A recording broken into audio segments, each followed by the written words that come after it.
بسم اللہ الرحمن الرحیم۔ السلام علیکم۔ امید ہے آپ سب لوگ خیریت سے ہوں گے، مزے میں ہوں گے، خوش ہوں گے۔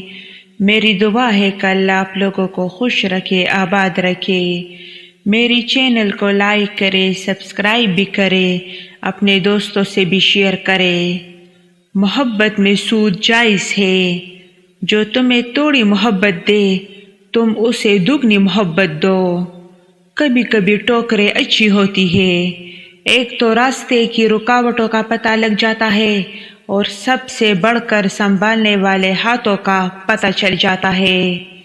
کامیاب ہونے کے لیے دوستوں کی ضرورت ہوتی ہے، لیکن بہت زیادہ کامیاب ہونے کے لیے دشمنوں کی ضرورت ہوتی ہے۔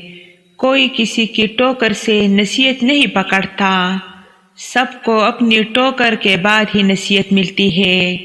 یقین جانیں، جو کسی کے ساتھ کچھ برا کرتا ہے وہ اپنی ذات میں اس کی سزا بھگت رہا ہوتا ہے، بس ہمیں خبر نہیں ہوتی۔ تنہائی ایک طاقت ہے جسے بہت کم لوگ سنبھال پاتے ہیں۔ دور ہمیشہ ہم آتے ہیں، اللہ وہی ہے جہاں پہلے تھا۔ فاصلہ ہم پیدا کرتے ہیں اور اس کو مٹانا بھی ہمیں ہوتا ہے۔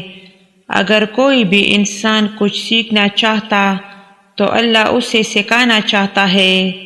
علم غافلوں پر مہربان نہیں ہوتا، نکموں اور سست لوگوں کو پسند نہیں کرتا۔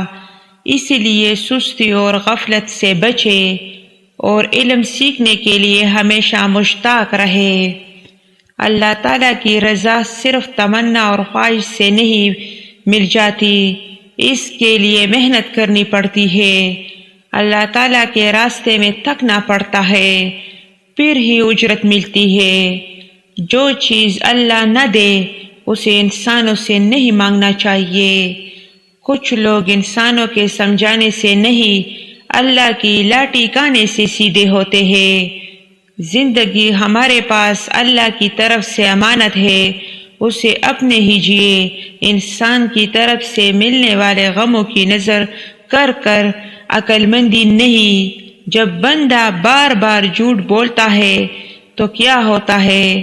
اللہ تعالیٰ اسے اپنے پاس بہت جھوٹا بولنے والا لکھ لیتا ہے۔